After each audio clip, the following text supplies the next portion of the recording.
أعوذ بالله من الشيطان الرجيم بسم الله الرحمن الرحيم الحمد لله رب العالمين الرحمن الرحيم مالك يوم الدين إياك نعبد وإياك نستعين اهدنا الصراط المستقيم صراط الذين أنعمت عليهم غير المغضوب عليهم ولا الضالين آمين.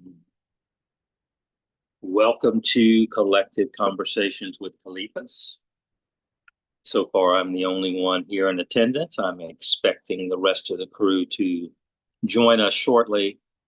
And those of you who are watching on YouTube, thank you for joining us. A lot we could talk about tonight. As usual, I don't want to drive the conversation on my own. Lots of things on my mind. But definitely wanted to talk about, obviously, some things that are going on in the world, including the person who currently occupies the presidency of the United States, ordering a federal takeover of law enforcement in the federal district and deploying the National Guard troops there. Anything to draw attention away from the disaster that is his administration, the rising prices, the tariffs, the immigration acts that his administration has taken on, some very unlawful in nature, the attacks on diversity, the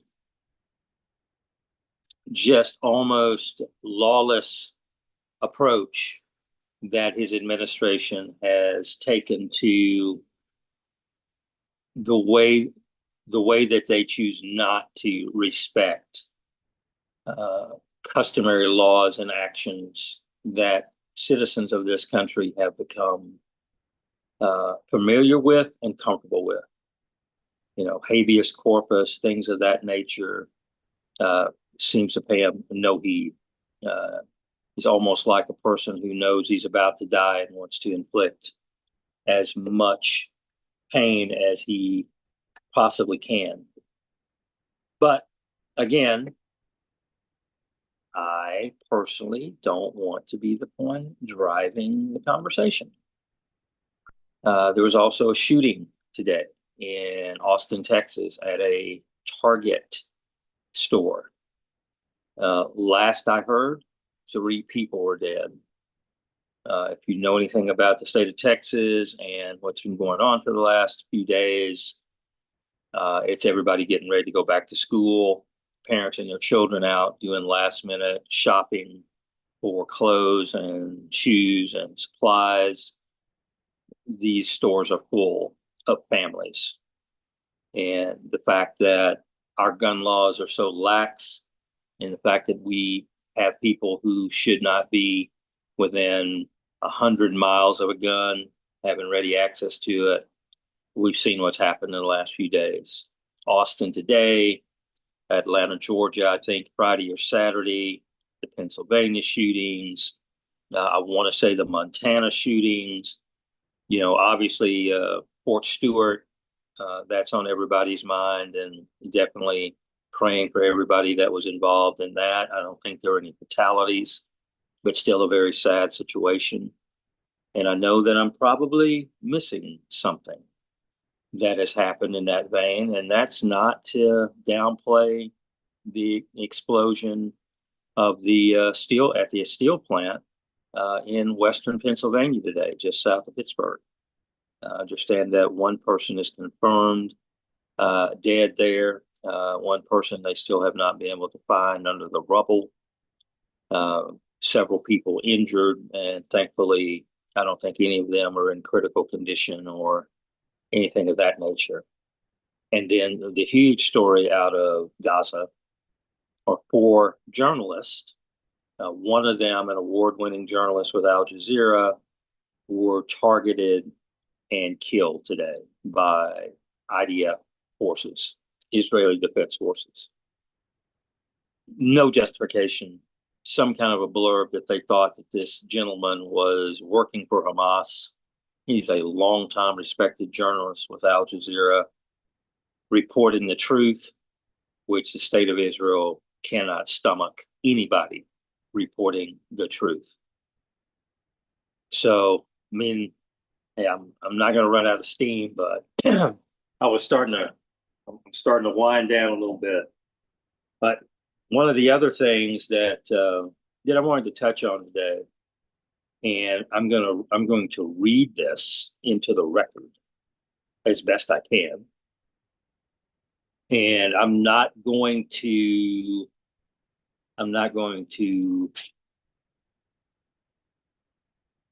tell you who this person is. If they are listening and wish to come on and comment, that is fine. But I think this needs to be heard. This is from someone within the community of Imam Warith Muhammad, and fairly passionate about the community. And my apologies beforehand for any mispronunciations or misspeaking anything. The person writes, Amin, and work righteous deeds. Human beings can have nothing but what he or she strives for. O Allah, grant us the excellence in this life and the excellence in the life and the hereafter, and protect us from the torment and the punishment of the hellfire, including mediocrity and complacency that leads us to limited progress. Crabs in the barrel mentality and envy, jealousy, and Negroism. Grant us whatever a Muslim endeavors he or she perfects it. Prophet Muhammad, peace and blessings be upon him, talking from experience of working with an imam for over 30 years, teaching the community that were following the nation and that came into the community after following the nation and not knowing Salat or Wudu. And Allah blessed us because we raised standards, education, and exhibited consistent leadership. A true follower of Imam W.D. Muhammad and 10-year resident Imam, coming into the nation at a very young age. Blessed to be aware, since I was very young, and witnessed what happened behind the scene in building family and community life. Imam W.D. Muhammad complained about people parroting him, saying he said this, I am Muhammad, Imam Muhammad said that, and not doing the work, putting things into practical application. There must be a change in this trajectory. Inshallah, we should have new Africa in every state. He or she gets what they strive for. Negroism and a mindset that leads to idolatry, materialism, broken homes, abuse, neglect, and unbalanced spiritual services and dysfunction cannot achieve success. Person continues, we have too much pacifying and sweet talk, henpecked mindsets, according to a particular brother who was formerly with the IWDM community. Currently, he is not under any specific group and travels frequently to the Middle East and Africa. At first, I was offended and corrected him, but it's been 2 years since he said it. I corrected him repeatedly. However, during these last 2 years, I have come to realize much of what he says does exist. Through Allah's guided observation, we as a community must be honest with ourselves. We utilize the roles Allah gave us, the natural pressure from the female nature to motivate the masculine nature to employ and build model communities. African-American men tend to hide behind their females in a henpecked way when it comes to strategic planning and practical application in the IWDM community. Therefore, we have a lack of progress. There is a whole surah in the Quran that talks about the men who wanted to stay behind with the women and children when Prophet Muhammad was ordered by Allah to fight in his cause. They wanted to stay in their homes because of fragility, because they felt somebody needed to stay behind. Allah exposed them to the Prophet as having a lack of faith. We have excessive amounts of divorce in our leadership. Disregard for being maintainers and providers. We have hundreds of women and children not being protected or maintained. Therefore, Allah has not changed our condition. We also have excessive sports and play, including cultural events. We must do a self-assessment so we can bring about solutions. It begins in the soul itself. What are your thoughts? This is a question. This is where Allah is inspiring me in community growth and development as a Khalifa. Imam Muhammad, in an address to sisters, said female intuition and motivation is a gift from Allah to ensure they are maintained and protected. Imam Muhammad said not to ignore those gut feelings. Yes, be sweet, gentle, and kind, but be balanced. The feminine nature was designed by Allah, subhanahu wa ta'ala, to motivate the masculine nature. An example in one of Imam Muhammad's lectures, if we need a house instead of an apartment, do the family growth to inspire him to make it happen. I will be pulling from his lectures on the masculine and feminine nature, inshallah. In addition, our young adult sisters are concerned. They see women like Professor, and I'm not going to give a name, or Sister so-and-so, strong leaders who were once married to brothers in our community. These women are great examples of leadership, but they choose to stay single for decades. This spikes growing concern among young adults about marriage in our community. So that kind of concludes the reading of that and what that particular believer had on their minds. This obviously coming on the heels of a wonderful weekend, August 1st, 2nd, and 3rd in Philadelphia, celebrating 50 years of this community following the leadership of Imam Warithuddin Muhammad. So I see that I have my brother Imam Tariq Abdul Mu'min with us.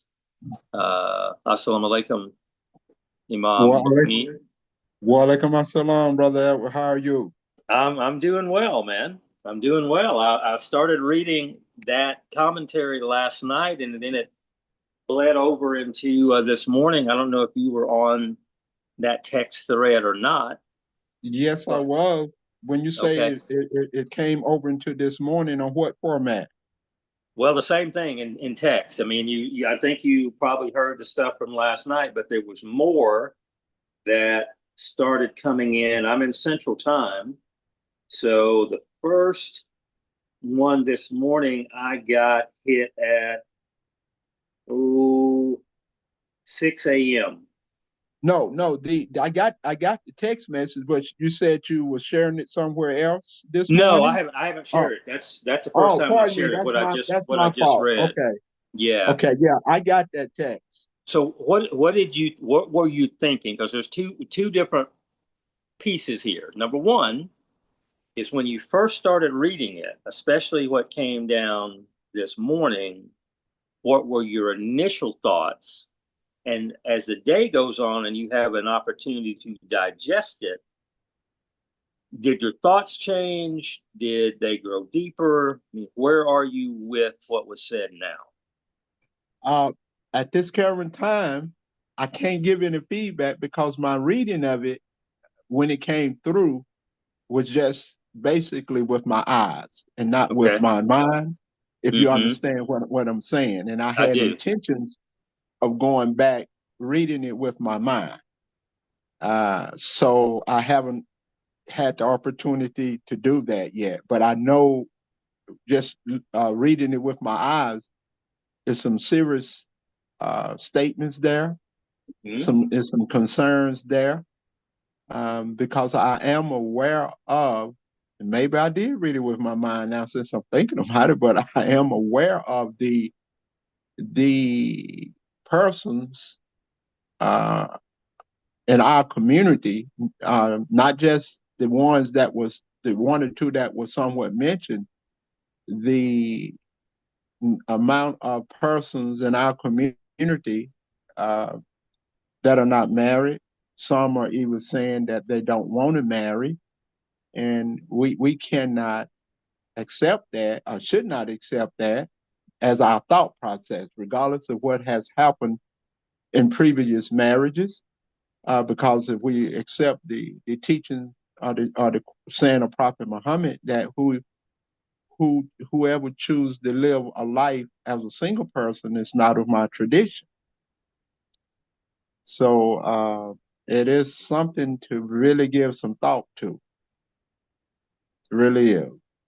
So let me ask you this, because I understand exactly what you just said, and I understand the sunnah that that thought comes from, right?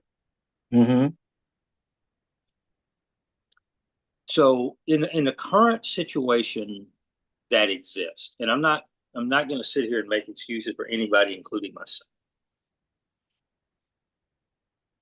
You have, for the most part, what I see is people who are north of 50 who possibly, very possibly, have been outside of a marriage relationship close to a decade, many. And the situations that led to the dissolution, and this is a reach on my part, but the situations that led to a dissolution of their previous marriage very possibly still exist with any parties that they would look to marry because of a mindset Mm. of the way a relationship is supposed to be structured and administered. So if the person that you could marry thinks exactly the way the person that you were previously married to, or close enough that it could be the shadow, then you either not get married or you're going to get married and it's going to be a very short marriage. And I actually see from the outside looking in, because I'm just one person, but from what I hear people say as their representation as to who they are, that unless there is some mindset change or at least some softening, it's hard to predict a positive outcome for these people who are north of 50 getting married and staying married.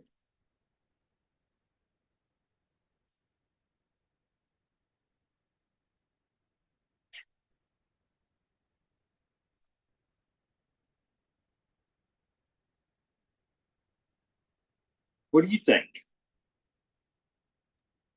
I'm trying to see how to comment on that one. Getting married and staying married from the north of 50.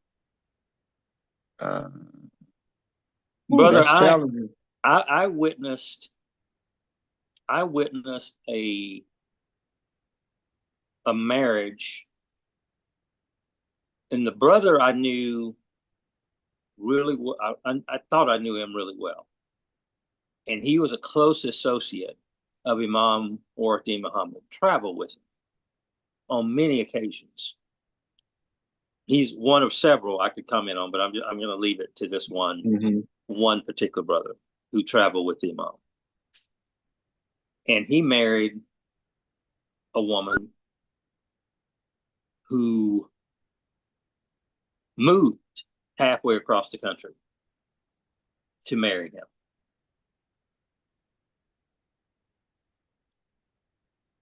And that lasted 2 weeks.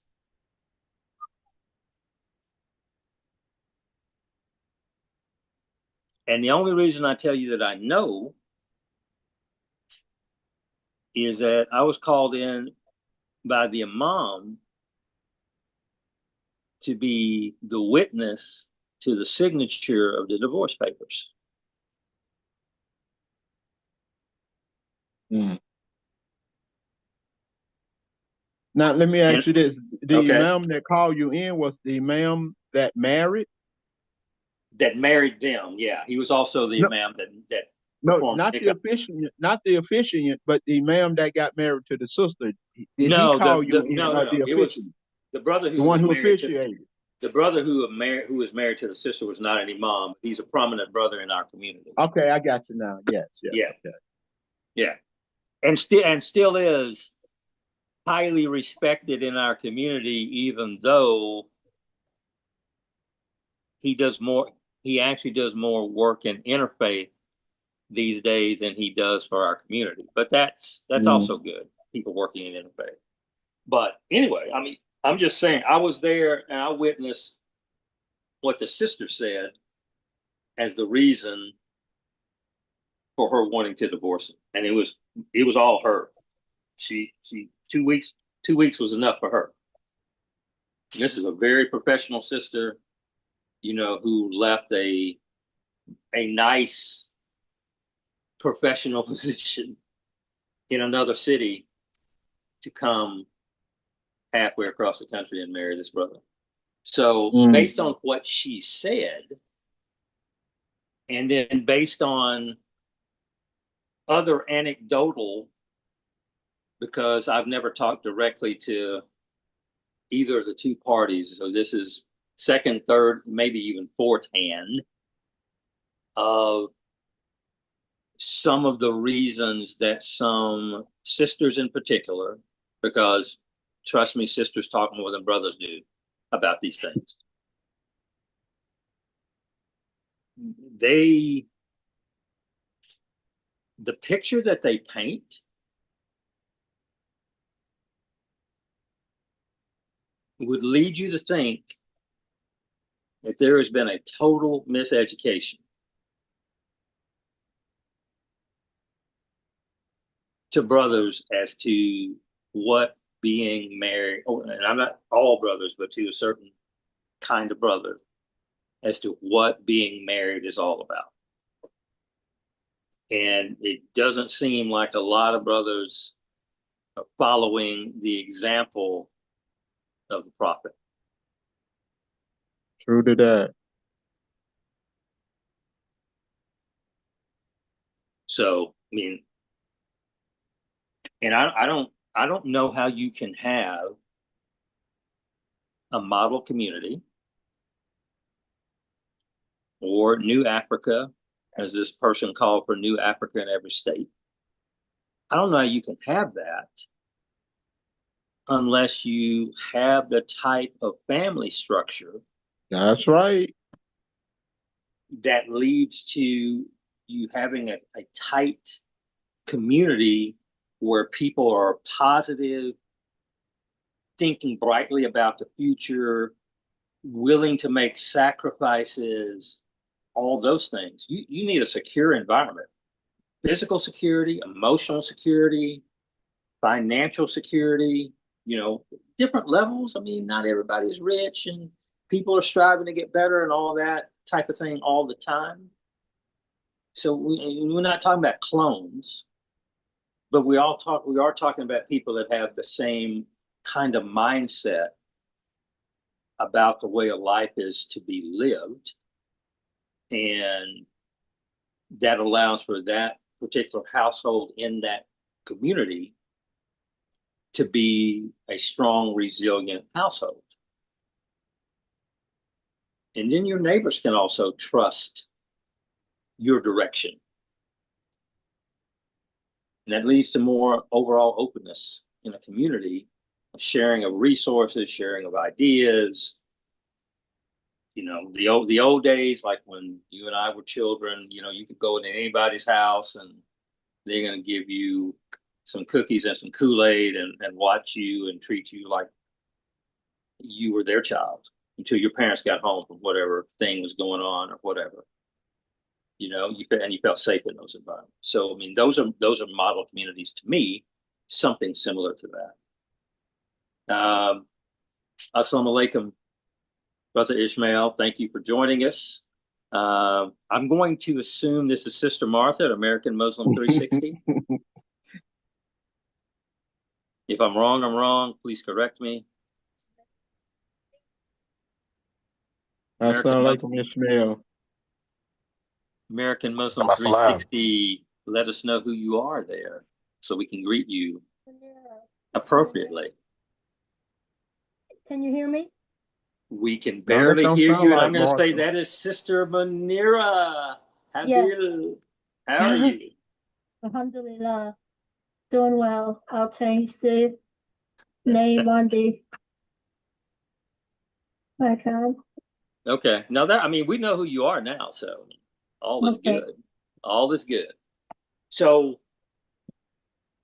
everything that this individual shared in the text, and I apologize, Sister Manir and Brother Ishmael. I read this very extensive long text that someone in our community shared with a bunch of people about their concerns about the community.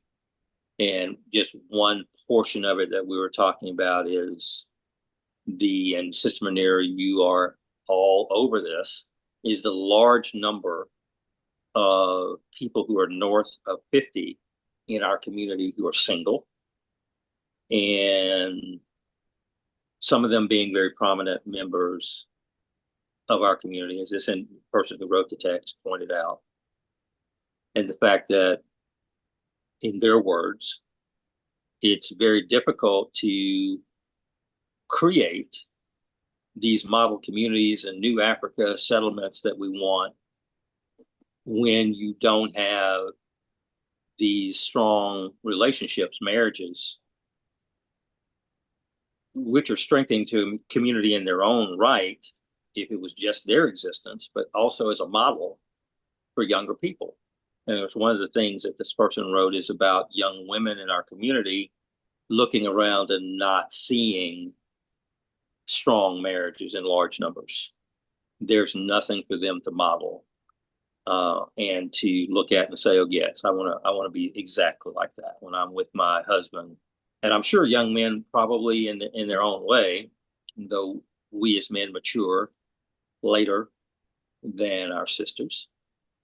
But still, the young men have to be looking and saying, hey, I don't have to be serious about this marriage thing right now. I mean, look, Mr. So-and-so, he's 53, he's, cat daddy, and he's single, and, his business is going good, and he drives a nice car, and he's doing all right, and people respect him, so why do I need to be in a rush? I mean, that's the way young men think like that.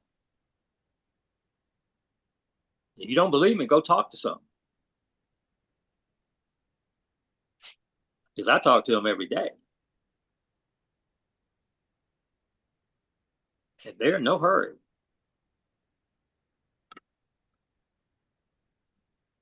They might halfway be in a hurry about trying to make some money. And they're really still working on figuring out exactly how to do that, a lot of them. But they're not in a hurry to settle down and have a wife and all that. In fact, I saw a brother posted something on Facebook Saturday or Sunday about people in our community should start marrying their children off starting at like age 14 or 15.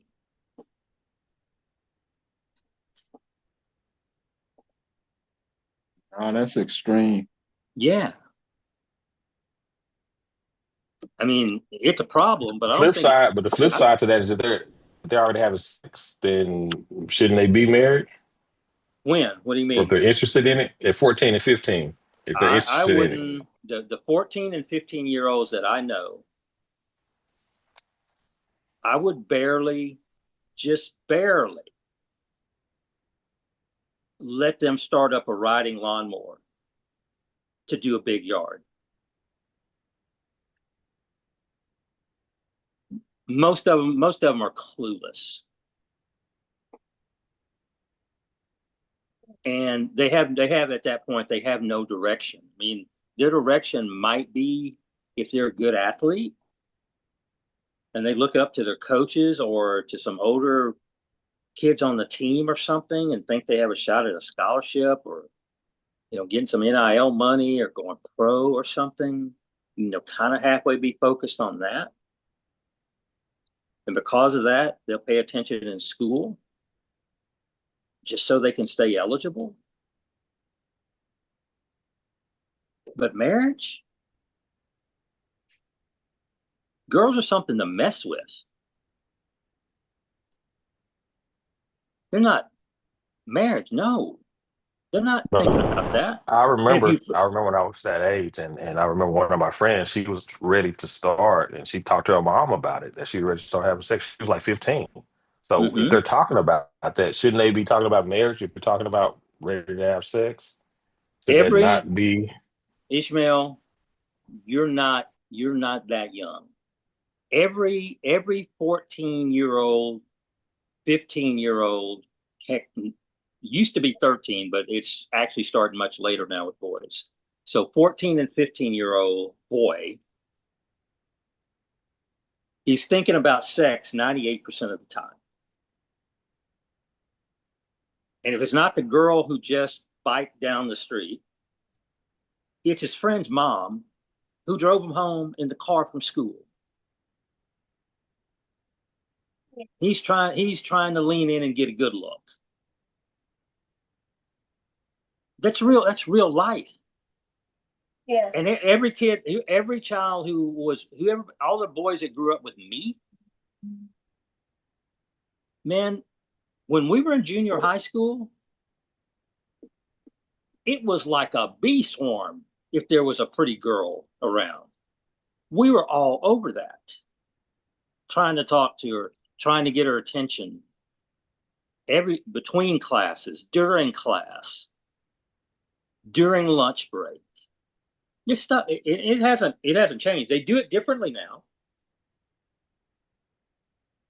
But you can't base it on the fact that hormones are going crazy. So if your hormones are going crazy, that's a good reason to get married. That doesn't make any sense. No. I'm saying they're serious about. I mean, those things was going on when I was young, but I wasn't serious about having sex at that age. I mean, of course I was attracted, but I wasn't ready. I wasn't serious about it. I was laughed at because I wasn't really ready to have sex. When I was 14 and 15, kids were bragging about having house parties and having sex. I was too scared. If I did something like that, my parents would have killed me. I was scared to death. One thing that we are hearing and that we still hear and still recognize is that one, young people, boys in particular, I raised 3 sons, 3 daughters, and do not understand the biological changes that they're going through, what is happening to them, what is happening with the hormones, what is happening with their desires, and how that energy should be spent, and those years should be spent in a useful way to prepare for their future. And the other thing that our young people still don't understand and is not really cultivated in the way that it should be is the purpose of marriage and why marriage is important and why it's a sacred matter and the benefit of having a good wife. These things are not instilled correctly in our younger people, and not just our younger people, our older people, 50 and up, still haven't gotten it right where they truly understand the benefit of having a wife, the benefit of being married and having a family, how it cultivates the human being, how it blesses the human being to become a person of paradise, the development of character, the moral fabric, and everything that goes along with it. All of this is still missing, where we think marriage is just an option for us, and it's not a serious matter. Mm-hmm. And until it becomes a serious matter where we realize the seriousness of it, you know, Allah says nowhere in the Holy Quran, get married if you want to. He commands us to this way of life. There's a reason for it. How many people have looked into why this is a commandment from Allah subhanahu wa ta'ala? What's the reason for it being a command, not just an option that we have and we take it lightly and willy-nilly? So there is so much that we still don't understand, and that we are not really breaking down and instilling, and starting out with our youth, which has now transferred to many of our older people who still don't understand what it means to take a wife, and they get married and they start treating the woman as their personal servant. Exactly. And not really understanding uh, the makeup of the woman, what the needs are, and the marriage is short lived. In Mm-hmm. addition to that, they wait until they get older, where they have the physical issues, where they can't perform the way they should in the bedroom, and uh, lead the woman on that they can, and not honest about that up front. And then there's another reason that marriages fail. So it's a long list of things Mm-hmm. that work against us. And not only that, you wait and get older after you're established, and now your children don't want you to marry because it's messing with their inheritance. Another issue that's on Yep. the table with older adults. So, not understanding the sacredness of marriage and the purpose for it, we still treat marriage like we did sometimes when we were 13, 14, 15 years old, and haven't grown to the level of maturity to really understand the true dynamics of marriage and the benefit of marriage. So I'll just stop there. It's a lot to be learned, and it's not addressed enough. No, we don't. We I, don't address it, and it is, in my judgment, it's a cornerstone. I mean, we talk about four birds and that all the time, and all that's important. But if you don't really and truly know how to process a marriage, live with another person with affection, with care, with virtue as a base, Quran and Sunnah as a base, you can't have a solid community unless it's everything is forced on you, you know, that you're going to be, if you don't do this and if you don't stay there, you're ostracized and nobody can talk to you and we forget you exist and all that type of thing that goes on in some religious sects that I'm aware of. And that's no way to live either. We have to, Sister Maneri, you're right. We have to start addressing, and I try to do it with my two sons, addressing what it actually means to be in a relationship with a woman, and even more so, what it actually means to be married. And the joyful sacrifices that you have to be happy to make as a husband.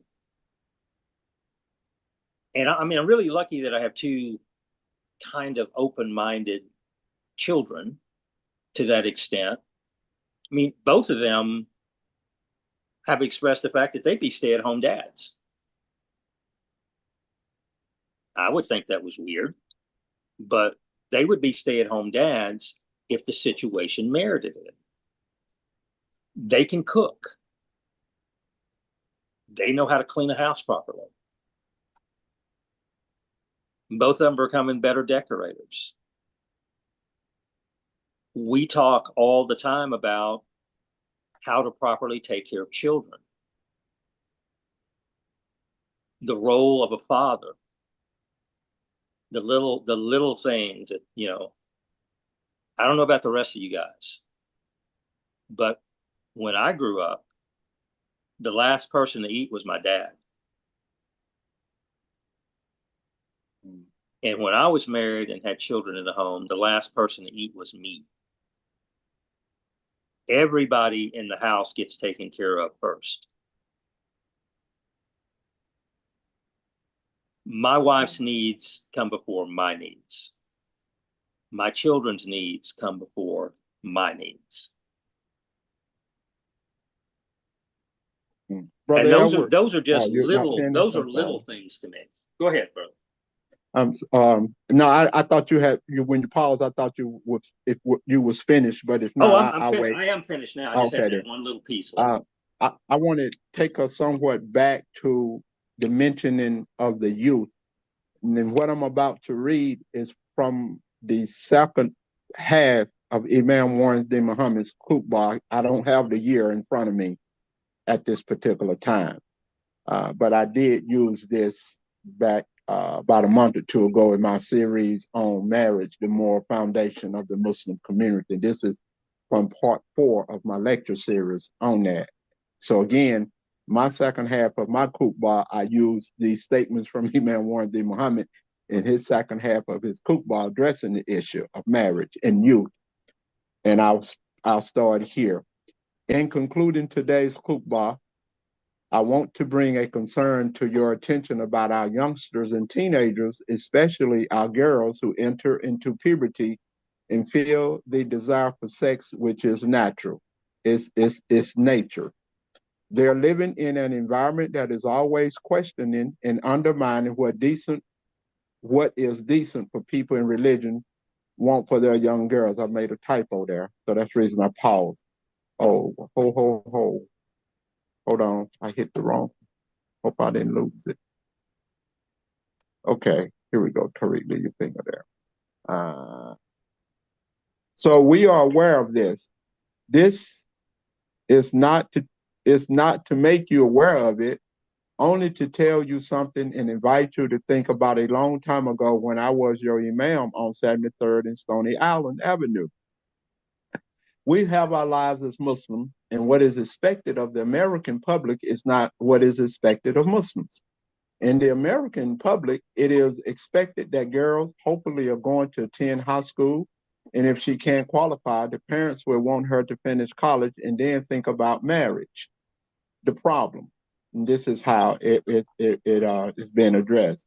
It is very difficult for the average girl to finish college without having a baby or violating the religion by having sex outside of marriage. And when any of our children survive this situation, we're so proud of them because we know they are not the average. They are very, very special when they survive the sex drive and go through college and then marry. It is wonderful if they can do that. But as I have said, most of them don't do that. And the great majority of our children don't make it. So what are we going to do about this? Again, I just found another typo. I didn't have we in there. I want you to think about it again. We have girls who start feeling sex urges at 12, 13, 14, and 15 years of age. These are very trying years. So why don't we go back to the best of our human behavior that many of us had in the South, which is really our original Muslim behavior, the solution. That is, if this girl wants to have sex with this boy and the boy wants to have sex with her, and if we think they could make a good husband and wife in the future, let us have these two youngsters get married. We know they have to finish school, so let us support them. The family was an institution working in the best interest for their descendants and children to come. And the mother was taken care of by the elders in the family. If the grandmother was living, she would take care of the girl and her children by helping her with them as well as letting her attend school and become educated. Why can't we do this? This is Islamic. In Muslim countries, do you think the brothers and sisters, husbands and wives over there tell their children, you have to finish high school or you have to finish college, and when you're 35, you can get married? The intention is not for humor. The intention is to make us sensitive to this situation and then announce our position. We have our big Islamic convention coming this Labor Day weekend. And if we announce a position on this during this time, believe me, it will be heard by a lot of Muslims and non-Muslims too. This is going to be made public, and some of it will broadcast live on Christian families. Wait a minute, on the radio, where a lot of people will hear about this. We want Christians to think this way too. This is how they originally thought. The best of the Christian families used to think this way. So let us think about it very seriously, brother imams and leaders, the business people and our educators. Let us think about this very seriously for the next 2 weeks and get back to me and let me know what you think. If you approve of us calling for this attitude and position, we will announce that this is our position, the position of the Muslim American Society. This coming Labor Day celebration of our community Islamic convention, I'm prepared now. And then I got it's about two more paragraphs here. This is Al-Islam. I don't want my son, who will be old enough to look for a wife in a few years, wanting your daughter or anyone's daughter who is lazy, having I might have made a typo, so forgive me, Allah, and you all too. I don't know if this caused my memory for some reason, because I got the audio of this too. Having her spirit outside of the, okay, yeah. Having her spirit always, yeah, that's been for her. Having her spirit always outside of the home instead of inside the home. So no, I don't want my son to have a woman like that. Now, he may want a woman like that when he gets older. I don't know what he will want, but I do know that I don't want that for him.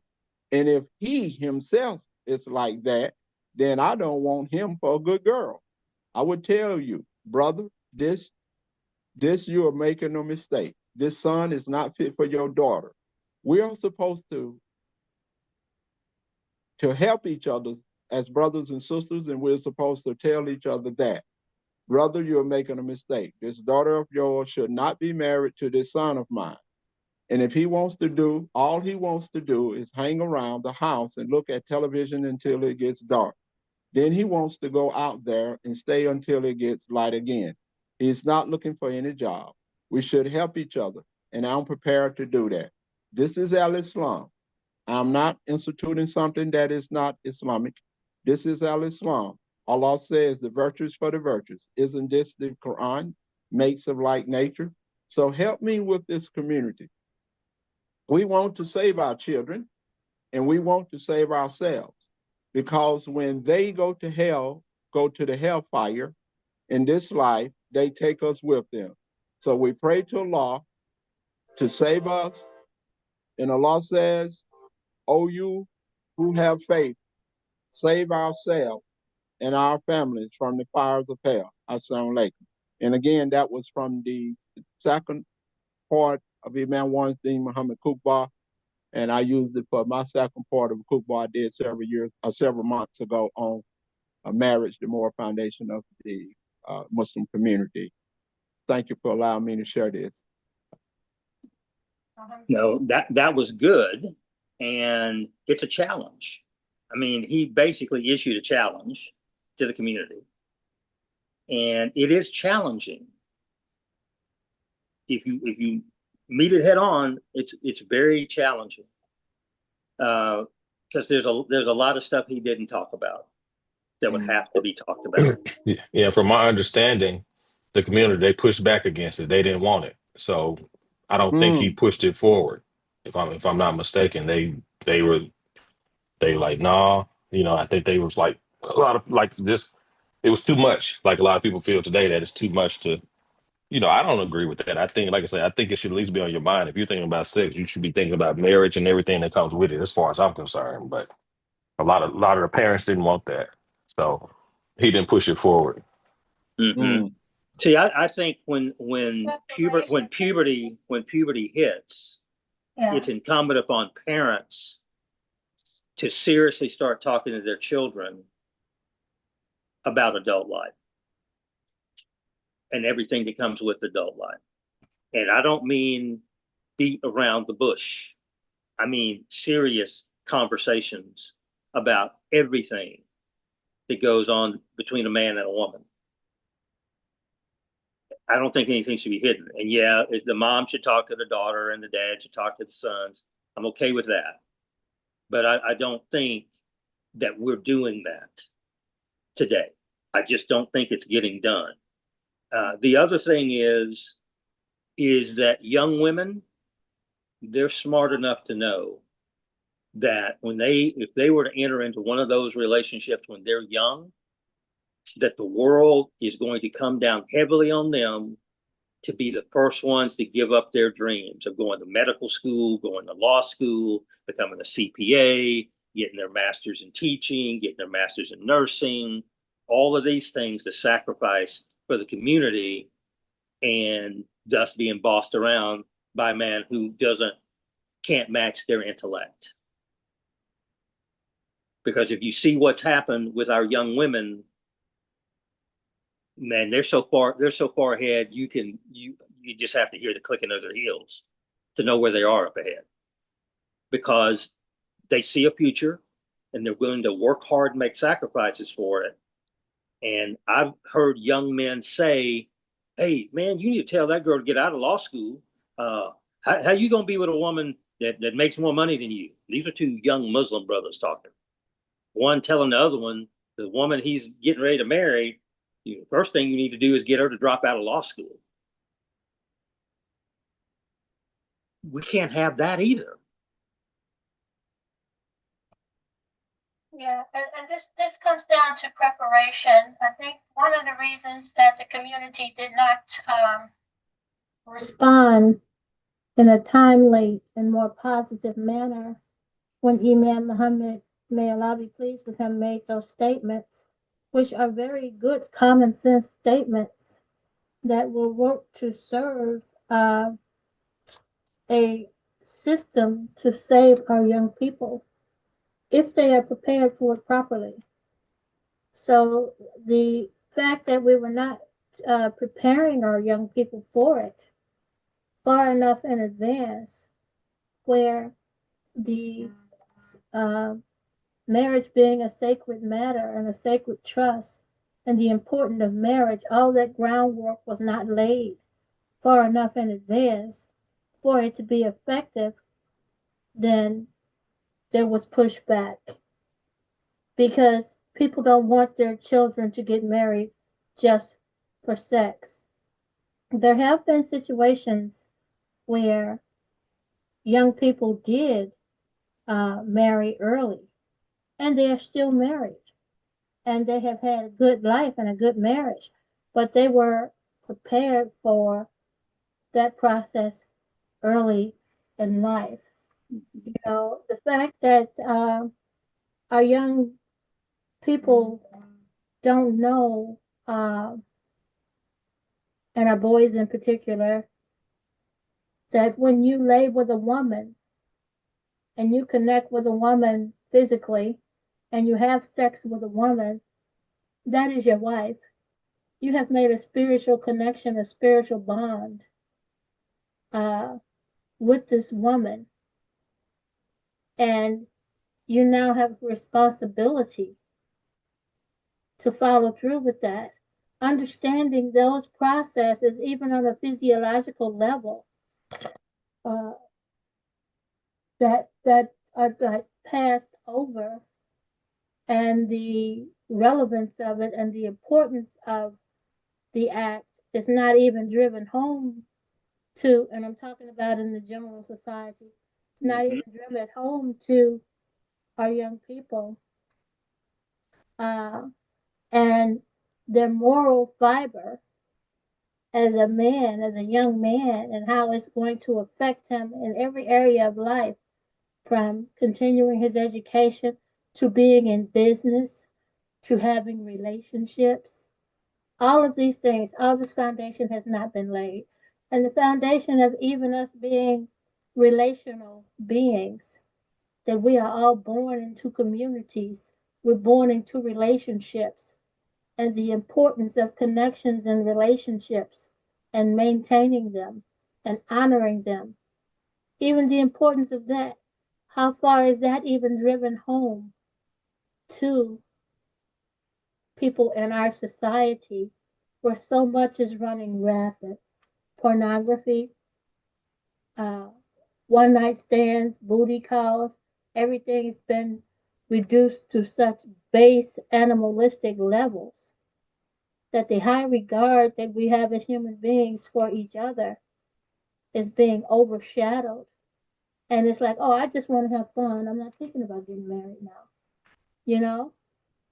But you're having fun at the expense of someone sacrificing their virginity, possibly a child being produced, who now needs a mother and a father. You know, so how are we thinking? How are we? What groundwork are we laying for our future generations? And what educational process and preparation is there for them? Marriage is something that has to be, you have to be groomed for and see a model of throughout your life in order to even know the importance of it and how it benefits us as human beings. So, you know, I'll stop there. And it's we're not treating it as very important. And when women step out to do things and going back to school and doing things like that, they're preparing themselves because they say, well, I might have to do this by myself. You know I had to make that decision. So I'm going to need more money in the future. I have these 6 children. I was divorced. I said, you're all going to need a start in life. You're going to need to finish your education. You're going to have to go to college. I need more income. So there's a time I'm working full time and going to college full time to prepare myself to have more income down the line. And these are decisions that I had to make as a woman because no one was stepping up to marry me with 6 children. And so I had some decisions that I had to make. So it's just, why is not your woman celebrated for being educated, for being a lawyer? What is the need for her to be less than you? That in itself tells us that the proper education has not been laid for our young men to continue to think that way. Right. I would be happy for my husband to have invested in something and become a lawyer and succeeded in something. Why is that not the reverse? Um, and then there's so many parallels. You know, uh, the women were educated under our Prophet Muhammad sallallahu alaihi wasallam. They became educators and teachers and working in the society to make the society better in their capacity as women, while their men were establishing businesses because they had to establish uh, halal businesses so that they can have incomes that were pleasing to Allah subhanahu wa ta'ala to avoid the pagan ways. So all that we go through has been modeled for us during the life of our Prophet Muhammad sallallahu alaihi wasallam, who was a businessman himself, who married a woman more successful than he was, but that didn't stop him. He still took her business and blessed it to be even more successful. So uh, we get caught up in the ignorance of this world sometimes, and it takes away from our own development as Muslims and Muslimas to put us on the right track and the right way of thinking and foundation that we need to be on in order to be successful. So I'll stop there. No, those are good points. Everything you said is 100% true. And the only thing that I would add to that is that when we're talking to young people, young men and young women, about getting married and the responsibilities of getting married, and we are training them up to be successful in that, the younger that coupling is, when they're coupling very young, the family also has to be prepared, because when they get married, where are they going to live? Right. There has to be room for them in the husband's parents' house, the wife's parents' house, grandparents' house. Maybe jointly somebody puts the money together to get them a house or help them with an apartment, because they both need to further their education. I don't care what it is. It's going to be an electrician or a plumber or, pipe hanger or a welder or a doctor or lawyer or whatever. You have to continue to better yourself and be prepared to better yourself in this life to the day that you are wrapped and placed in the grave. So we're talking about 17-year-olds getting married. The family has to have made as much or more preparation than the married couple for making their future life a success. And I wasn't around. I mean, I wasn't aware of when the mom made that khutbah and the reaction from the community or whatever, but I'm sitting here thinking, just in general terms, the most parents today, they're thinking, my daughter gets married and my son gets married, they're out of the house. That's one less mouth to feed. I don't have to worry about so-and-so borrowing my car. Which is totally different than the culture we had back in the past. Yeah. Our parents, our grandparents, they were raised to know how to live with someone else, to know how to be in a boarding house. Right. They were raised having a guest room in the house for guests to come and stay, for a parent that had to come and stay. They were raised with those connections. They were raised to have some land if they had to build a small structure for those purposes. But we were raised with more of a communal type of reality because we needed each other in that way. Okay? Now that we have taken on a materialistic, somewhat outlook on life, we lose those values, So a lot of young people now that are coming together, they are kind of circling back, and they ask those questions. What if my mother or father has a stroke? What if they need us? How are we going to manage that? Well, whoever you marry needs to love your mother and your father like they love their parents. That gives you an idea of the type of person you need to be with, you know, uh, and that helps you set some parameters for your life going forward and some planning and a vision for your relationship. And that vision is just not about having sex and accumulating the material, but it's the contribution to the society through the family life that we adopt that helps us. And it's so much has been done and so much has been introduced into our planning and outlook on family and marriage that has taken us away from having healthy outlooks on even having good relationships and successful relationships with someone. That takes work. and development of a character to have a good, healthy relationship, even.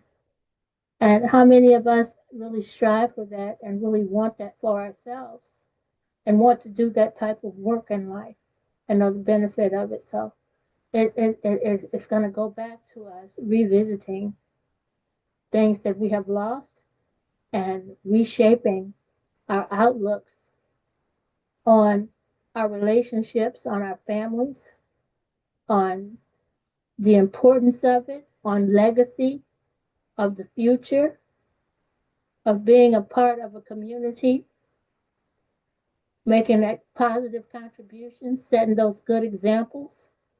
All of those things that were foundational to us at one time that we might have lost in the shuffle really, really have to be revisited and reestablished uh, in our lives. And, you know, men knowing the importance of having a wife. I was in a setting once where it was asked of brothers, why don't you all show up to these single socials? And so many sisters wanting to get married. And their response was, we don't want to be nagged. They looked at the sisters as nagging them, you know, Oh, and putting pressures on them that they really didn't want, you know. And if it's something good, I mean, she's not asking you to go do something haram or rob a bank or do something that would be displeasing to Allah. If you have a good wife and she's asking you to do something beneficial and good, why is that nagging? Why is that not something that you would be willing to do and proud to do as a part of being in a relationship and being married?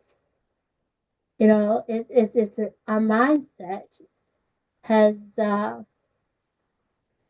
kind of tilted to less is more. The less that I'm asked to do, the less that I'm asked to show up, the less responsibility I have to step up and perform, the better for me. I'm free. But free from what? So it's a big catch 22 that we have right now.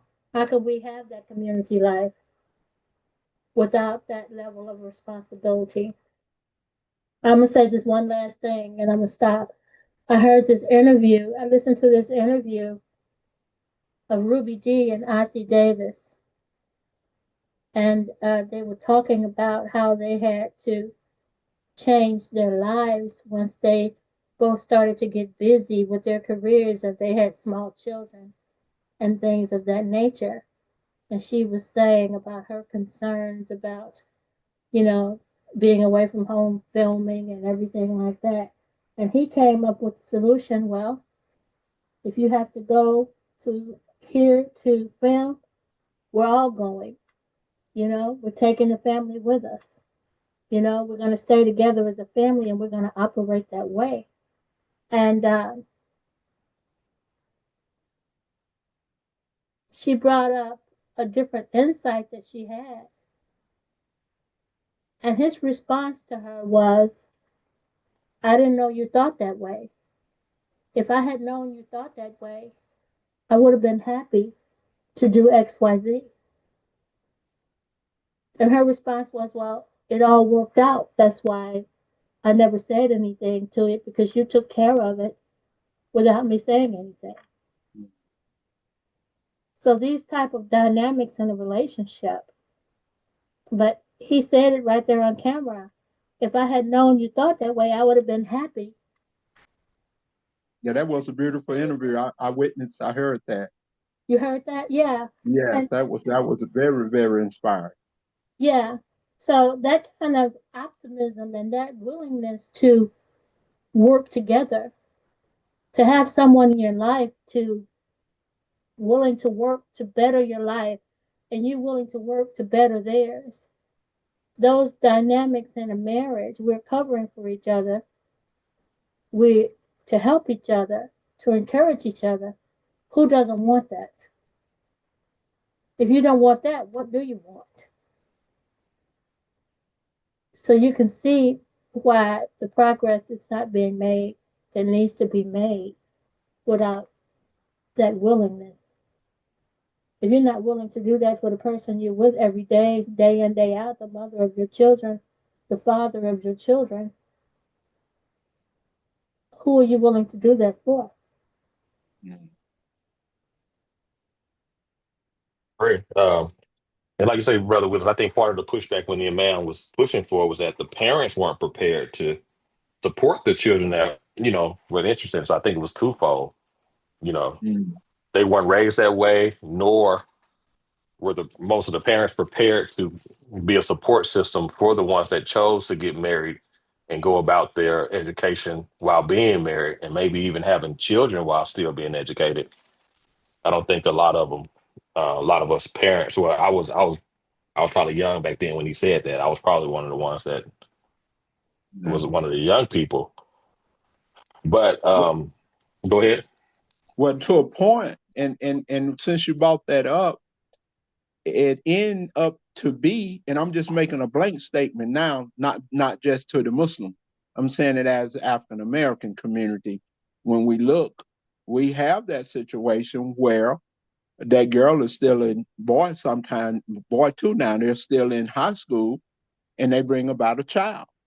Yeah. So don't that end up being what the man was talking about? That mother or those parents of that girl, they end up helping her take care of and raise that child. They What? do. Go Yeah, ahead. yeah. That's all I just wanted to add that, and thank you And for then letting me cut in, and, brother. and then a lot of times that the male isn't involved like he should be. Because like Thank you. I tell my people once you have the definition of intercourse is nikah. That's once you have that, that's marriage in nature, nikah. So and nikah is marriage. But a lot of times Mm-hmm. they do it like our sister was saying, it's done without a contract, most of the time, and a lot of times that contract is broken once you move on to the next person. Yeah. And that should be a sacred bond. And I'm not naive. I know they're going to do what they want to do. But just like when I was young, I was aware of and very careful with the choices I made. And I at least want that to be on their mind. I don't want them to think, like a lot of society, like, this is just a free for all and you can do what you want to do, you know, YOLO. Just have some type of understanding that if you do choose to do that, there's consequences for it. I at least want to put that on their mind. I was speaking with a bunch of men. We had a meeting last Wednesday, mostly Christian men. One of my best friends is a pastor, and he always invites me, to these events. It's good. And they were talking about one young man. It's a lot of trouble. It was a few college age. They were like one of them was really troubled. And he was just, I just want to get better. He wants to improve. And they were telling him all this stuff about improving, you know, um, go to the library, get with people of like nature. And I was telling them that I told him after he normally lets me speak last. And I told him all Mhm. those were good ideas, but the most important way to improve is your moral improvement, your That's moral right. intelligence. That's the most important improvement that you want to make and everything else. If you're working on your morals and then you start working on other things, everything else will fall into place. And they were telling them, wait till they're in college, say, wait till you don't get married right now. Don't get married right now. And I was telling them, no, I said, remember what I said about the morals? You want to be morally right. So I'm saying the opposite. I think you should be looking for that once, especially when you're in college, looking for that mate that you want to marry, Mm-hmm. So like I say, and they were Christian. It was pastors, 4 or 5 pastors in there. They all had that same attitude. They all said, don't get married yet. But we know sex comes with when you're a certain age. So you're Mm-hmm. basically telling them to have sex without being married. That's how Right. I look at it. So I just put it on their mind. And then at the end, uh, my friend, he was the host, and he said, yeah, the moral intelligence is the best thing. And he kind of brought it back like, yeah, we got to look at morals first. So we just got to put it on their mind, at least put it on their mind. And I told him afterwards, I said, a lot of times we just go back to normal. After we've had these conversations, just don't go back to what's normal for you. Don't go back to Mm. go think about what we said and try to do, try to improve on some of those things that you go back to that aren't as, as good as they should be. And then the things you're doing good, keep doing those. So, but yeah, it's good that we talked to them and it's real out here. I just try to keep that on my mind and I'll stop there. Well, I have I don't have any children of my own, but I've had the I would say the beautiful responsibility of helping raise some nieces and nephews, and now great nieces particularly. And the oldest one of what I'm talking about now, she graduated 2 years ago, and I talked to them in the right way concerning sex and everything, and it proved the point, because the one that graduated 2 years ago, she had a baby last year.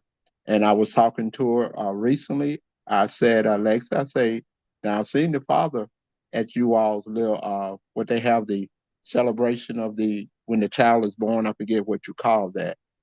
And so I say, where is he at now? Oh, he's in Florida working. I say, so you're not getting any money from him? She said, no. I say, so like I told you years ago, all that little boy want to do, it's a natural thing for a little boy, for girls too, to come into that sex urge. And I say, he got what he wanted, so he gonna move on to the next girl. I say, I hope he changed his mind and start helping you out with this boy. But that's what exists in our community now, that he see that young girl and he want to go into her and he move on to the next. Exactly. Yeah, That's what it's about. yeah. And so I think when you start having these uh, conversation with them to get them to realize that is what's happening. And then we, and I think some of these things followed us from the plantation life. I really do, where they had breeding farms and you had all these babies being born, and so we somewhat a challenge with that now, because you got, and they glorifying it on social media, because I see different reels coming through and I'm seeing they glorify, and I'm not against anyone having multiple children. Let me get that clarity on that. But what I'm seeing is that uh, multiple children by different men. And Hmm. that is, in my opinion, that goes from our ancestry life of when our ancestor was on the plantation, which we had no control of it now. But now you got uh, um, you remember that scene in Fences when the role Viola and Denzel was playing, when he told her he had that other baby, that scene, and she was talking about uh, she never wanted that for her life, my daddy, his daddy, et cetera, et cetera, et cetera. Right. And yeah, and so that's where we are, because this particular great niece that I'm talking about, she's a very respectful young girl. She had intentions of going to the Air Force, and now she still can go, but you should have gone immediately when you graduated high school without the baby, and everything. So her mother, uh, let me see, it's four. Let me see, four girls and a boy, and all of them have different fathers. So, but that's what existed now, and I don't know about the Caucasian families, but I know it's in the African American community. Yeah. I remember, I remember, I want to say it was on Sister Manira's program that someone brought up mention that at the end of slavery, beginning of the Reconstruction era, that there were African Americans, men and women, who would travel miles, sometimes across state lines, to go back and reunite Mhm. with a man or a woman that they had jumped the broom with on a plantation, Mhm. but then they had been sold and separated. Mhm. And for my own family history, of which we have a very extensive history of my family, my dad's side, dating back to the late 1700s. Well, no, 17th century, 1600s. Plantation life, life after slavery ended, of there rarely ever being a broken home and almost no mention, and I'm sure there's some dirt out there that wasn't mentioned in this book. This book's in the National Archive now. You just this idea of having having children by multiple women, and I can't believe it's only my dad's side of the family was like this. That there's very little of that,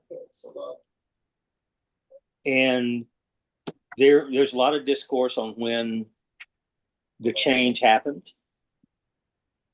You know, whether it started happening during the Harlem Renaissance, or it started happening during the Second World War, at the end of the Second World War, if it started happening in the early 50s, if it started happening around civil rights movement and all these things that happened in the 60s, when there started to be a change in the overall stability of the African American family. I don't know exactly. I've never been able to put my finger on it exactly. So what I have to go on is anecdotal evidence and some historical evidence, because I've got my family tree very extensive. Is that it is in the nature of the African American to be in a stable family and tribal situation. And in those family and tribal situations, it is in our nature to look out for others that are in that family or in that tribe. Mm-hmm.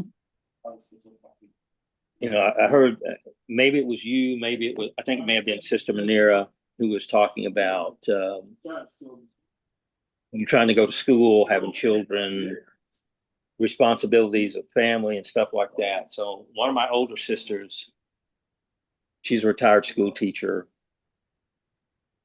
So she got married. I want to say she got married at 19. And she had her oldest son. She got married in Texas. They moved to Newark. My nephew, her oldest son, was born there in Newark. And about a year and a half after he was born, she got divorced, came back to Texas. And at that point, I want to say she's probably now 23, 24 years old. She's 9 years older than me. She decided that she wanted to go to school. She started at community college level and get an education because she was a single mom now. So she's working, she's going to school. Norman, my nephew, every morning she drops Norman off at our house to us. My mom obviously takes care of breakfast, kindergarten, the whole shooting match, everything. So my sister remarried, wonderful man. My brother-in-law, he's deceased now, but really wonderful man. She has 2 more children with him. And at this time, she's in the midst of getting her bachelor's degree, 3 kids. They live maybe 3 city blocks from us. Same routine every morning. Here they come. 3 kids come down to the house, sitting around the breakfast table having breakfast. And my sister's off to go to work or go to school or whatever. Her husband, he worked in the oil field. He had to be out there at like 4:30, 5 o'clock every morning. So he's been gone. This goes on for about 4 years. Well, 3 years, while she goes ahead and gets her master's degree. And part of the time that she's getting her master's degree, she's also getting her bachelor's degree. She's living 100 miles away from where I grew up in Odessa, Texas, going to the University of Texas Permian Basin to get her master's degree in education. And she's gone during the week. She's home on weekends.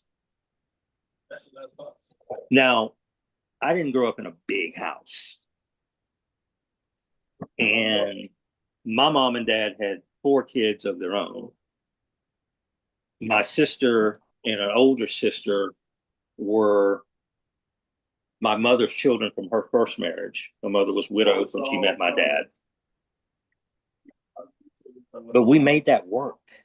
And if those children, because of my brother-in-law having sometimes be away, working in oil field, moving drilling rigs and stuff like that, if he couldn't make it, they slept at our house, they ate at our house.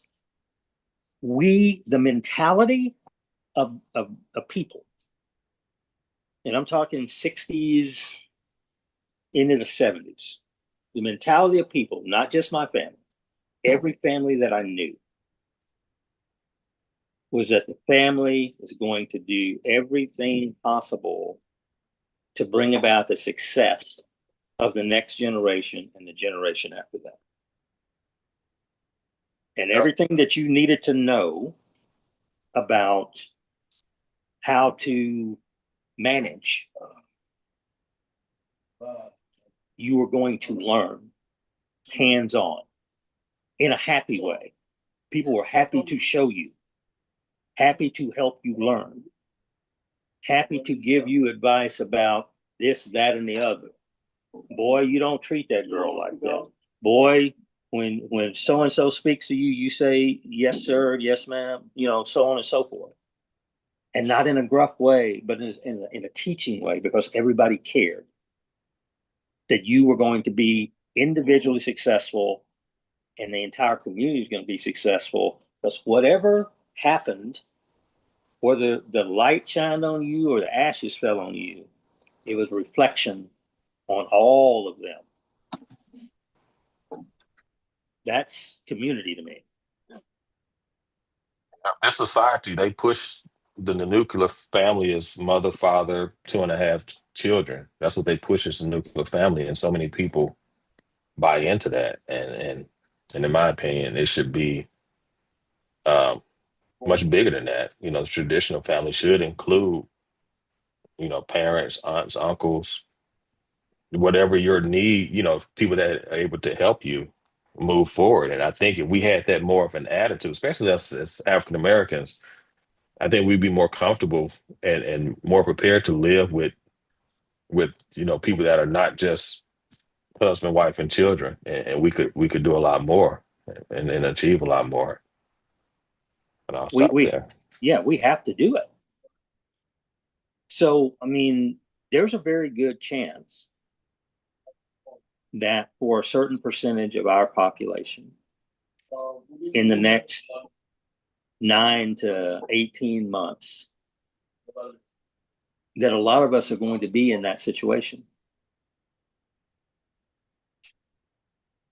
of having to depend on, having to give aid to, having to come together for sake of comfort, survival even, that we're going to have to go back to the old ways.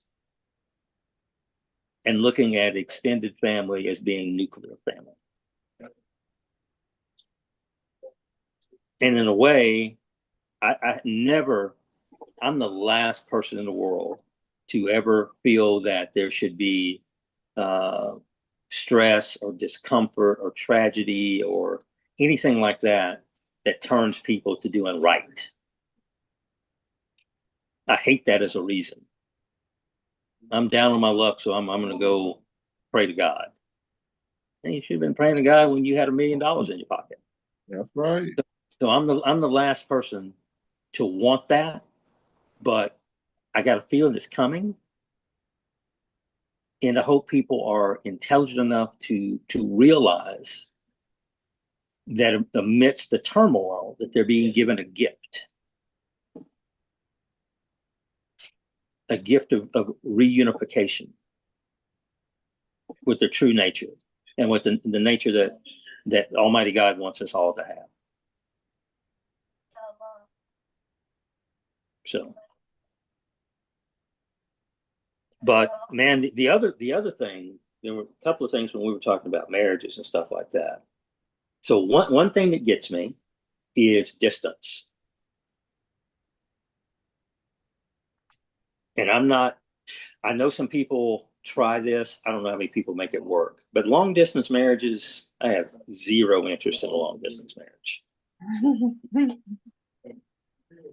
That just absolutely makes no sense to me. And a lot of our 50 and up population, individuals that you could see yourself with happily, they don't live anywhere near you.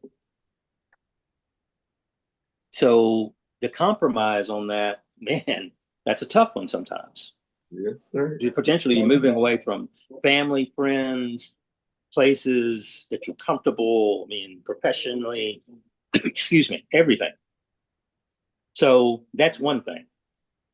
The other side of the coin is if you stay within your community where you've been, is that all your potential marriage partners appear to be incestuous. Like you're thinking about marrying a brother who was married to your best friend, and you were married to his cousin. But before that, you were married to the guy he works for, who's now married to somebody else that, whatever. It's like marrying a first cousin. Everybody knows everybody else's business. Everybody's been married to everybody else. That would drive me crazy. How do we? I know there's no easy solution, but we have to talk about that at some point in time. Because Newark to LA is a heck of a journey, or LA to Newark is a heck of a journey. No matter how much you care about each other, and you could have a successful union, and somebody's moving out of their comfort zone.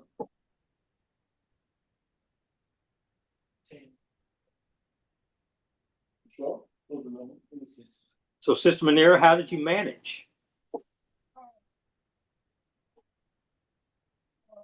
Oh, she just happened to be away from the screen. I wasn't expecting the question. You weren't expecting that question, were you? I was thinking about it. Well, one thing, I started traveling for work back in 2014. So traveling was not an issue for me. Mm-hmm. I lived in Boston for 3 years and worked in Boston. Then I moved back to Illinois and worked. Then I went back to Massachusetts, but to Springfield, Massachusetts, and lived for 3 years. And I left there and went to Indianapolis, Indiana, and lived and worked. So moving, meeting people, and everything was not an issue for me. My children were grown. I actually enjoyed it. And so that part was not a big issue for me. The if I can speak of an issue, it would be that you're going into a community where someone was already established with a wife of 43 years who had deep roots in the community, and you're the new person. So you're always looked at as a comparative way. And then you slowly get to know people and things of that nature. So, but that wasn't really an issue. Uh, there's a lot of things that go on when you're older and you marry someone who's lived a whole life and you've lived a whole life, and coming together and making it work, which is a good reason to marry early and build a life together and let that follow you into your old age. With your family connections and everything, it's easier that way, you know. But there's nothing wrong also with getting married locally. For years, I was Habil's wife. Even after we were divorced, you know, people would refer to me as Habil's wife. I'm like, well, I'm not his wife anymore, you know.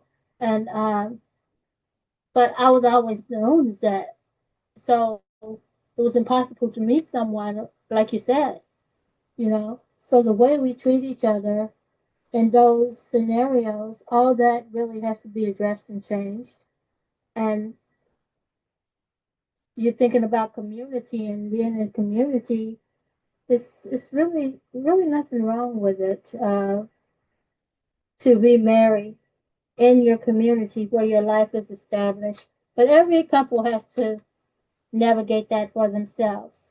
You can be very involved in your grandchildren's lives who are right there in that community and getting them to and from school, like you said about your parents doing and things of that nature. So it's not convenient for you to move across the state. So every couple has to set those parameters and have that type of marriage based on the lives that they have established and what works for them and what they can navigate and what makes them happy. But with all things, there needs to be honesty. You know, if you know you have 3 storage units full of stuff that you've crammed into there, uh, leading someone to think you're this organized person, then you get married and you slowly start emptying out your storage and bringing things back to the house. You know, honesty is going to make everything work better with your lifestyle, the type of life you're going to live, how you're going to function, how you're going to work in the community. It's the honesty of it all and the um, willingness to support, be there for each other, encourage each other, uh, and have all those good characteristics that we should have in relationships with each other. That is going to make or break the relationship. But honesty and truthfulness is going to be at the foundation of it all. And you can make anything work. You can make a relationship work with those ingredients, your taqwa, your honesty, your encouragement, and everything as a foundational element in your relationship. You have something solid to build on. Should there be a test that every man has to show that he has the ability to bake a cake, and that every woman should show that she at least knows the fundamentals of changing a tire? Well, yeah, there's definitely a conversation that should be had, and there are tests, health tests that the man and woman should take and present to each other and have those conversations because it's important to your life. Everything that's important to your life, we should have a conversation about it uh, and come to a meeting of the minds, you know. And again, your vision for marriage and the relationship that you're looking forward to having or what you're used to, all of those conversational elements should be present. You're sharing your life with someone else. So you bring someone into a life that they're not sure of what it's going to be like. Is that fair?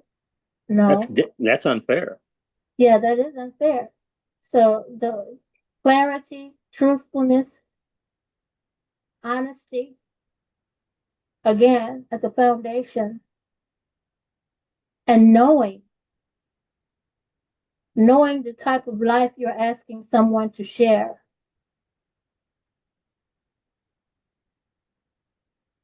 If you have,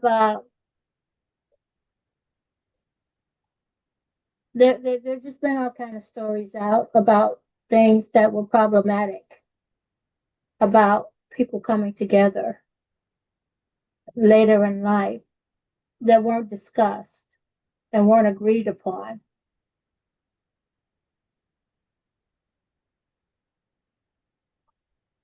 Yeah. I can So, imagine. yeah, you're sharing someone's life, a life that they have lived for years, and they're sharing your life. So, that honesty and truthfulness and the taqwa and willingness to do what's correct and what's right, what's pleasing to Allah subhanahu wa ta'ala. It's going to be foundational at all ages, but especially for people in the winter of their years, inshallah. So I don't know how many of I missed the opportunity to be in Philadelphia. I was ill, so I was not able to be there. But those of you, if any of you were there, outside of the marriage social, which I understand went off pretty well, was there any discussion about these topics, even in like the presentation of the 2008 and beyond group? Was there anything given to community life and strong, healthy families and things of that nature? I unfortunately wasn't there. I wasn't present there myself. I didn't Okay. make it to Philly, but looking at past events and those conversations, we still run into those situations where sisters show up. A lot of brothers have a different approach. They don't want to show up. They don't want that pressure on them in public with single socials for some reason, and they continually don't show up for those events, and so that is problematic to some degree. Uh, that attitude is still prevalent. Um, but specifically, the community was setting courses to go forward with what Imam Muhammad taught us. Okay. And the specifics of it as it relates to marriage, I'm not apprised of. I haven't gotten any reports on that other than the marriage social. Okay. Because I mean, I don't, I listen to a lot of khutbahs. I mean, Imam Tariq, I listen to your khutbahs. I listen to Yakya's khutbahs every now and then. Imam Shuaib, I'll hear his, whoever happens to be delivering the khutbah on Friday in Atlanta, Imam Omar Shaker in San Antonio. I listen to a lot of khutbahs over a 2-day period, Fridays and Saturdays. I don't hear that much conversation about marriage, and I don't really hear that much conversation about building community life. You hear it every now and then. I actually almost say that because I knew Imam Yaqub when he was in Dallas, and I knew him pretty well. I mean, as well as you can kind of know somebody who's not a close friend. He talked then, and he still does talk a lot about community life. But even I think in his case, a lot of times it's very general in nature. Imam Tariq, I missed your series on it. Probably go back and see if I can find some of those to see how direct you were. But I know now Facebook has changed their what oh, you that's right. call They it. didn't keep the recordings anymore, do they? Yeah, they don't keep them. They only keep them for 30 days now. I think. Did you have a chance to download any of You yours? know, there's one thing I did not do. Okay. Is download them. So I think I need to start doing that. Thank you for that. Yeah. Yeah. Yeah. Uh-huh. So I mean, I'm saying all that to say that, from the Membar, I do think that there needs to be a more serious message about it. I And do. let me just finish briefly. And Okay. I think that in every community, once a month, Talim, separate class altogether that is maybe bi-weekly. Weekly would probably be great to start, but bi-weekly, that there should be almost like continuing education classes on marriage, family life, community life.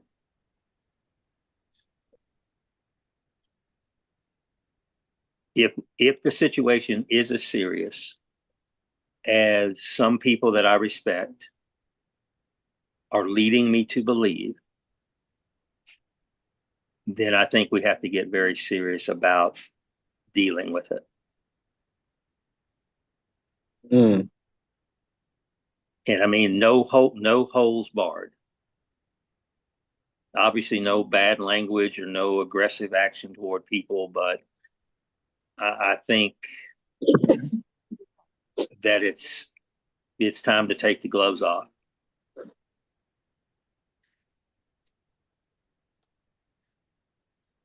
Well, now that one, if pardon, are you finished, Brother Elwood? Yes, sir. Please.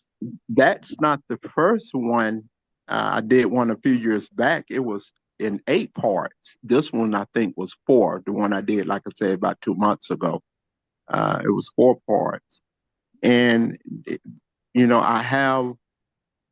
I've had a few sisters reach out to me, asking me, do I have any brothers here, in our masjid here in Biloxi, Right. who was looking for a wife, and I brought it to the attention to one brother, and his response was, uh, "I'm leaving my house to my daughter," and I'm like, "That is not what we're discussing. Who you leaving your house to?" I said, "Because your daughter is not guaranteed to get that house. She could pass before you." And I said, so, and there's brothers who has the resources to take a wife who haven't been married in quite a while, but they say this: I don't want to be married. And then when you bring to their attention, um, of course, what's in the Quran, where Allah say, marry the virtuous ones from amongst you, and I just deal with that translation there. And then I think I mentioned early on what Prophet Muhammad said concerning, if you don't choose to marry, you're not of his tradition. And but the excuses again that's being said are not acceptable when you have the resources or things in place to marriage. Because again, in my assessment and conversation with sisters, many of them they want to be married. Particularly when you're at a certain age, you already have gotten certain things. You just want that husband, and so. But all one has to do is keep saying it. And I'm not taking myself out the equation, because currently, I must admit, I'm not married, but I have never taken on the mindset that I don't want to be married or I will not marry again, because I just can't accept that and everything. And the number of excuses. I say, bro, look, bring this to that sister's attention. If you're challenging this area, etc., whatever that area is that you're challenging, finances, this and that, you pick up paper for a living, whatever, cut grass for a living. Bring that to that sister's attention, and then let her make the decision on what you all want to do. But just don't say you use that as an excuse to do that. Now I'm gonna end with this one. Now earlier I had to step away just for a second, but were you talking about marriages where one spouse live in one city and another one live in a different city? Is that Yeah, what you meant? that's about the loosest kind of marriage I can think of, but it does happen. Yeah, I done lived that, brother. How I how think was I how did. was that I said, exactly? wait a minute, did I ever tell him that? 5 years, 5 years. Wow. And I was going from, it was challenging to save money. I would drive get someone to take me to New Orleans to catch my flight, because I always flew Southwest and get those nonstop from New Orleans to Oakland. And so when you Whoa, whoa, leave whoa, whoa, here, whoa. You were in yeah, Biloxi. She yeah, was in Oakland, no, north of Oakland. That's where I north of flew Oakland. Oh into. my goodness. Yeah, north of Oakland. So that it was begin to get taxing on me, because again, you got what, hour and a half to the airport in to New Orleans, and then you got that trip. Maybe every once in a while, I had a layover, but most of the flights I got were nonstop. And so, but still, I had another 2 hours based on, when you catch the commuter bus from Oakland to the city that I was going to, because they had other stops to make and this and that. And so that put a toll on you. And every 3 months for what, 5 or 6 years, I was going back and forth from here to that location in California. You were married and you basically saw your wife 4 times a year. If that's how you calculate it. You said once every 3 months. But about almost every 3 months, yes. I So, was here, and then I go out there for about a month, and then I come back. okay. So you would go spend a month. It's like you're at the war and they give you compassion leave for a month to go see your wife. That's a good way to see it. And a few times she came here, but most of the times I went there. Wow. Yeah. And so it was challenging. It was challenging. Yes. What would you say was the ultimate demise of the marriage? At this time, I'm gonna choose not to get into that. If you accept that, I will yeah, accept that. I will yes, accept it. sir. Yeah. Yes, Okay. sir. I'm gonna choose not to get into that. So, but it's something. I'm gonna say this. I don't think I ever want to do that again. And the other challenging part of it is, I would say, well, she wasn't of our orientation. I put it in that context. Okay, and that was another challenge. Mm-hmm. Okay. All Yeah, right. yeah. Sister, So not sister, that it was conflicting, not that it was conflicting, but mm-hmm. you have to know how to manage certain things.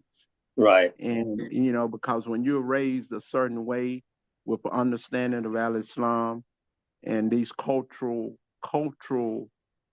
um, backgrounds and everything, I would just say this: her father was Lebanese and her mother was Ghanaian, but she was raised in the Lebanese environment from a child from the age of 5 to the adult life. And so you had all those cultural challenges and everything. Mm-hmm. Yeah, yeah, Interesting. yeah. So, was she even nominally Muslim? Uh, I'm trying to see how to answer that. Because she could have been Druze. She could have had Christian and Muslim influence. I think. Um, wow, that's I can't. Mm, wow, I can't give a reply right now. Yeah, but I do. She was. Let me just. I think if I should answer it this way, she was very appreciative of the teachings that, in my understanding of Al Islam, she's very appreciative of that, and so I have to point that out. And again, with being with the sober and clear teachings that we've gotten, and everything, and it was a somewhat, I had to make a big adjustment too. But I didn't, would never been forceful with anything. But we, and like I said, it went that length of time, and so we didn't plan on doing it that way, but it ended up happening that way. Yeah. So yeah, but I don't know if I would recommend anyone to live in a situation like that. It's not, no, no. Yeah, that's been very difficult. My family is very diverse right now as well. My oldest daughter, she married a Chinese brother. So I have grandchildren that are Chinese, African American. I have a granddaughter Yeah, that's African American and Pakistani. I have yeah. granddaughters that are African American and Latino.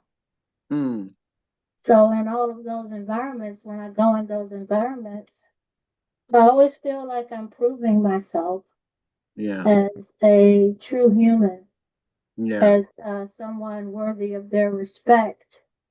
And in the Pakistani environment, it was how well do I know my Islam? And I thought I had to prove mm, that in that environment, but I did gain their respect uh, in that environment. So it's mm, very important when you are connecting with someone that you're duplicating what is home to you, right, and you're extending your home family. Um, and sometimes the fact that you may have to address racism within your own family is taxing, or um, people are not as comfortable as with you or around you as you would like them to be, as far as them being your family, can be taxing as well. All these things can add stress and strain on a relationship as well. So it's very important to create the home environment within the marriage, yeah. Well, so it is an extension of your family. well, since those some of those things that you mentioned, sister, it take me back. One of the things, the masjid that I started out, because she was already attending the masjid, well, it was a predominantly Arab masjid. Mm-hmm. Of course, you had those cultural differences of the separation in the Musalla area, and then periodically now, it was 20-minute, 30-minute drive from where we would live, that where we would go to the masjid. In another direction, it was another 20, 30-minute drive to a predominantly Pakistani masjid. Same situation, you know. And she complained about both massages. Right? And then I didn't get anything out of either one going there, because both balls was done all in. I don't know if the Pakistani was doing it all in Arabic, or what, or somewhat. You can hear some Arabic. Was he doing it in Urdu? But the Arab predominantly masjid, the imam, he would do his ball, and then his assistant would get up for this for the second half and read it over the whole ball, basically in English. Okay, so that ran its course for me, and I came to the conclusion. I said, I'm gonna stop going to either of these massages when I'm out here. So I call Imam Fahim and asked him to confirm the time. Shuab, I'm sure you all know him. To ask him to confirm the time of his ball, and he told me. And so I started staying at home and observing the Juma that way. So and everything. So it can be challenging, um, and everything. Yeah, it can be very, very challenging. Yeah. Sister Kalita has her hand up. Sister Manera, let her jump in real quick. Oh, she back. Yeah. You sound like one of those urban movies. She back. Yeah. Sister Manera, Sister Kalita, go ahead. Yes. Assalamualaikum, everyone. Thank you, Brother Edward Willis, for hosting this. Assalamu alaikum, Kalita. Walaikum assalam. Alhamdulillah. I wanted to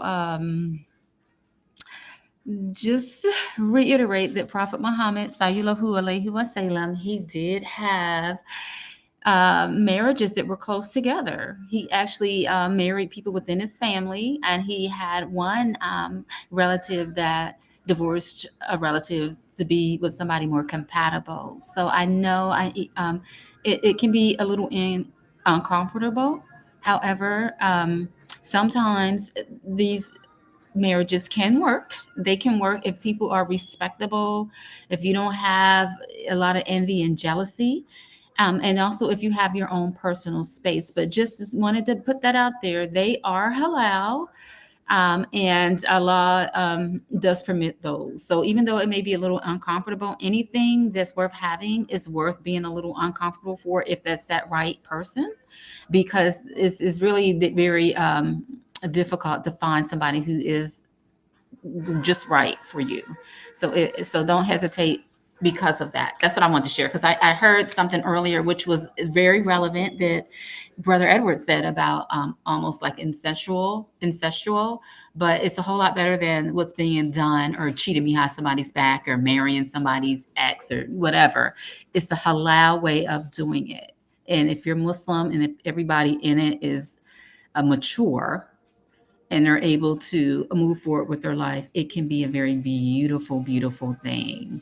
But Prophet Muhammad did it. So if he did it and he was the best model, then we can look at it in terms of that, but also assess the people involved, because from experience, somebody who's an irate ex can make your life a living hell, or somebody who's insecure or jealous or what have you. So if you choose to do that, I would advise you to assess your situation, have those talks and communication on what the expectations are, and be transparent, and also see how those people interact in that environment, in the masjid, wherever you're at. Do they have peaceful interactions now? What are what is the relationship that they had, and how are they navigating in life now? And then so you don't put yourself in a compromising situation, because peace is everything. All right. Thank you. So Khalida said something that was interesting, jealousy, that someone brought that question up to me concerning what I said to sister that lived in California, and I was, et cetera, going back and forth. And I say, no, I don't think that exists for either of us. We never even, that didn't bother us. I know one time I had called and I heard the man voice in the house. I kept on conversating on why I called out there. She told me, I said, well, okay, then I'm fine with that because I have never lived like that, being suspicious of someone, because that's very dangerous when you let suspicion run you. And because I said early on that if you feel that this has ran its course, I would rather for you to let me know ahead of time without you violating your ruining, violating your soul or whatever I said in doing something wrong. You don't want to do that and everything, but for to have suspicions, it's not good at all. And I never went to sleep worried what was going on when I'm not there. If that is not good at all. Alhamdulillah. No, Yes, yeah, yes. yeah, But that's also, not. that's good that you did that, because I know you shared that you had a long distance relationship, a marriage. It wasn't a relationship. It's a key difference for about 5 years. And mashallah, it is what it is. But I Yeah, wanted to also say, like, if you're going into something that's close knit within a masjid, I've seen all hell break loose.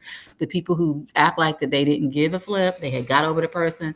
But a lot of people are not honest with themselves. They say one thing, but when they actually see that person with somebody who they know is going to be good for them, or they, whatever reason, they're insecure in their own selves, they really make a lot of frivolous things up. They can, not everybody, but I've seen it in more than one situation. People, they wanted conflict, they want somebody to be, and even if it's just the other person's not even worried about it, they try to look for some fitna. So I don't know if it's just because people think there should be fitna if somebody's close knit and you're with that person's ex, It doesn't have to be like that. That is un-Islamic. That is for the birds, is what I'm saying. So if you do marry within a masjid, know the dynamics. Don't go in there just thinking everything is hunky-dory, so to speak. Know the dynamics, meet with the people, meet with the family and the imam, and have clear expectations for the person that you're sharing your life with. That you are no nonsense. You're not going to allow anybody to abuse or disrespect your marriage, and you're not going to accept that from them either. And I think that would help, because some people have different tolerance levels, and some people are just they avoid everything that they need to do, and that puts that spouse in a compromising situation. But absolutely, Imam Tariq, never create false suspicions if you don't have any reason to do that. And thank you That's so right. much. No, it can be dangerous. I've seen situations like that. But I think a lot of that, I established that early on, that I'm not suspicious. I'm not accusing and questioning, interrogating all this and that, because neither one of us should fall in that category and everything. And that was established, and it worked out good. And she was surprised of it, particularly that incident when like I said, when I called and she started explaining to me who that man was. I'm like, okay, that's not okay. I didn't want it really, I said, all right then, because et cetera, et cetera. He was a technician working on something there. And I said, that's not why I called.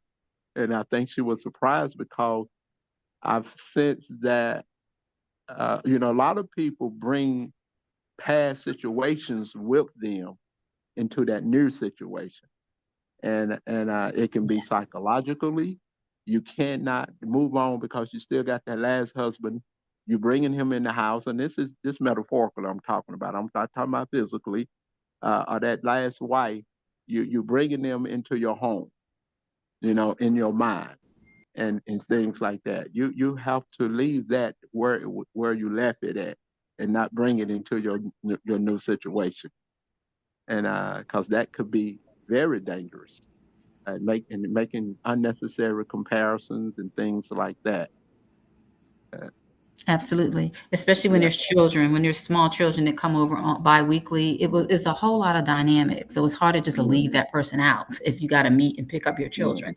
So look at the whole thing in its entirety, because very intelligent people, very professional people, when it comes to matters of the heart, you say we're Muslim, but sometimes you see a whole other side of people that you would not even have imagined at the caliber of person that you had envisioned and had always seen them at the masjid. When it comes to matters of the heart, they step out of character sometimes, not everybody. And so just keep that in mind. Anybody who's listening, and make sure you're on your deen and you not driven by your emotions. I know for myself, I'm very strong in what I feel, but when I give and when I decide to move, it's 100%. And I expect the same thing, inshallah. But Yeah. thank you. This is an excellent program. Assalamu alaikum. Yes, it is, and I must end at this time right here, and you all please forgive me. No, it's Uh, almost, it's getting time for yeah, Maghrib for us. yeah, So it's in here. yeah, so I'm going to ask you, Imam Tariq, to close us out. Oh, okay then. All right. ربنا آتنا في الدنيا حسنة وفي الآخرة حسنة وقنا عذاب. Our Lord, bestow good upon us in this life and bestow good upon us in the life to come, and save us from the torment of the fire. Ameen. Assalamu alaikum. Wa alaikum salam. Thank you all for being here, and thank you for your contributions. It's a wonderful program tonight. Talk to you all soon. Inshallah.